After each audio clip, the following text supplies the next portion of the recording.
Okay, psychiatry. So I want to share my experience and what I've learned in regards to psychiatric treatment of mental illness. In my case, it was depression, ADD, anxiety, and bipolar. So when I was really struggling with these in my late teens, I went to see a psychiatrist and got diagnosed with, first it was ADD and then depression, and then later on the anxiety and bipolar showed up. But so in getting diagnosed, there was an experience of like, wow, someone totally understands what I'm going through. They know all the things that I'm struggling with, that I've been sort of hiding and struggling with inside. So I felt really validated by the diagnosis that I was getting, and the hope that I'm going to get this treatment and the pill is going to make things better. And also this feeling of, oh, it's a disorder and it's not my fault, because there was a lot of self-judgment that what's wrong with me that I can't focus and that I can't function? What's wrong with me that I feel depressed or anxious so much? So that's what I experienced initially. And then when I started taking the medication, I felt a lot better and I was able to function and deal with things, and things got a lot easier on the medication.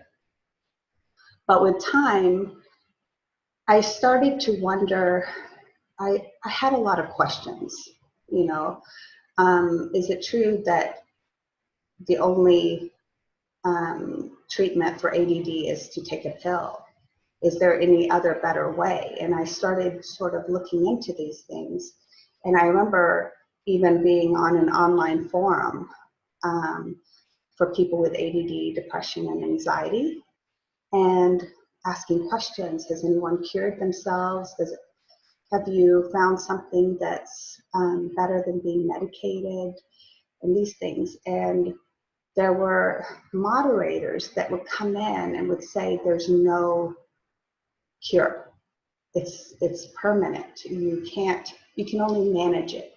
Take your medication, exercise, eat well.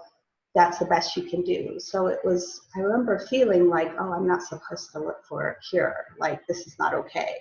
Now I look back and look at that situation, and my sense is that that online forum was probably being funded by pharmaceutical companies, because it was strange to have these strong feelings about there is no cure, take your pill, that kind of thing. Another thing is that, you know, the fact that it's permanent, that view that you can't change it, is a lot of it's based on brain chemistry, and that it's biological. And being told that, you know, my brain is not producing enough neurotransmitters or the right chemicals, and too much of this and not enough of that. And that felt actually real. That felt like, yeah, it feels like I'm not getting enough of the feel-good things, and that my brain is actually broken in some way. So that seemed right. And actually, it is true that our brain chemistry can be off. What I now realize is that even the brain chemistry stuff is still a symptom. It's not actually the cause. So what I ended up doing is doing work that got me in touch with the traumas that were in my body that I was carrying, and I did not realize I even had all these traumas. So a lot of it was repressed, and so when I started seeing all these traumas that I had been through, that the memories were still with me, I was actually relieved. Oops, that's my alarm, so that means I'm at 5 minutes, so I'll wrap it up. But I was relieved, because finally something that feels like this is the truth. Because everything else that I had learned didn't quite feel like it's real, even though it made sense. So also the need for validation and things like that were based on self-judgments related to the traumas themselves. So, and also a lot of people are more aware now that there's so much money in the pharmaceutical industry. So they're churning out diagnoses and labels and, you know, pills. There's so much money in it. So I'm not saying never, like it's all, never take a pill or anything like that. And I don't advise people to get off their medications or anything like that. What I support is helping get in touch with underlying things that are going on and for people to feel empowered to make their own decisions.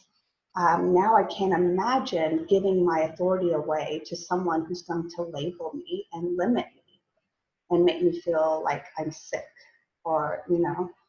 So, and, you know, of course, I don't take medications anymore. I don't need those things. And the labels of ADD, depression, anxiety, yeah, those may be experiences that we have, but the labels don't define me.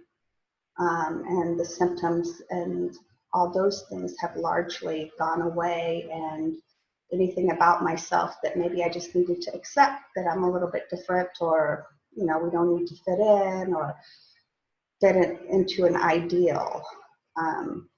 So yeah, and also with regards to this sort of money and corrupt pharmaceutical industries and all these things, yeah, it's sad that that's happening, but also we need to realize that it's happening because there's something in the human condition that is allowing it.